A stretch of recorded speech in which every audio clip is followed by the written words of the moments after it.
Donald Trump की तरफ से ये क्लेम किया गया कि भारत के प्रधानमंत्री और उनके बीच में जो बातचीत हुई दिवाली के मौके पर, उसमें पाकिस्तान और भारत के बीच में वॉर को अवॉइड करने के ऊपर बातचीत हुई,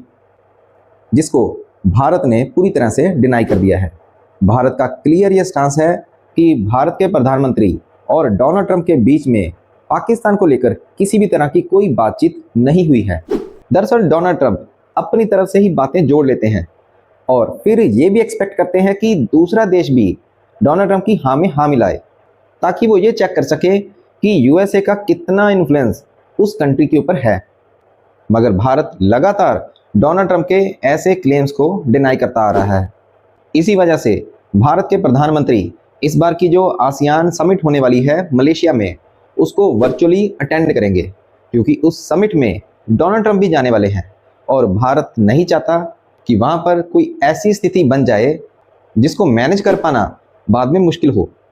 और दूसरी तरफ डोनाल्ड ट्रंप G20 समिट के लिए साउथ अफ्रीका नहीं जाने वाले, मगर वहाँ पर भारत के प्रधानमंत्री पहुँचेंगे। इससे बात क्लियर होती है कि जब तक भारत और यूएस के बीच में ट्रेड डील नहीं हो जाती, तब तक भारत के प्रधानमंत्री डोनाल्ड ट्रंप से फेस टू फेस नहीं होना चाहते, क्योंकि डोनाल्ड ट्रंप अपनी तरफ से ही किसी भी तरह का क्लेम कर देते हैं। फिर सामने वाले के लिए ये मुश्किल हो जाता है कि उसके सामने ही उसका झूठ बोलना। आसियान समिट में हो सकता है कि चाइनीज़ प्रेसिडेंट शी जिनपिंग भी ना जाएं, क्योंकि वो भी नहीं चाहते कि डोनाल्ड ट्रंप को इस समय फेस किया जाए, क्योंकि ट्रंप की तरफ से ये धमकी आई है कि या तो यूएस के साथ ट्रेड डील कर लो, अदरवाइज चाइना के ऊपर भी 155% के टैरिफ लगेंगे। इसी बीच डोनाल्ड ट्रंप और व्लादिमीर पुतिन में जो बुदापेस्ट में मीटिंग होने वाली थी, उसमें डोनाल्ड ट्रंप ने जाने से मना कर दिया है, क्योंकि डोनाल्ड ट्रंप को ये लगता है कि इस मीटिंग से कुछ नहीं होने वाला। क्योंकि कुछ ही दिन पहले जब ज़ेलेंस्की डोनाल्ड ट्रंप से मिले, तब डोनाल्ड ट्रंप की तरफ से ज़ेलेंस्की को ये कहा गया था कि सीज़ फायर कर लिया जाए, मगर ज़ेलेंस्की भी सीज़ फायर के लिए अभी भी राज़ी नहीं है,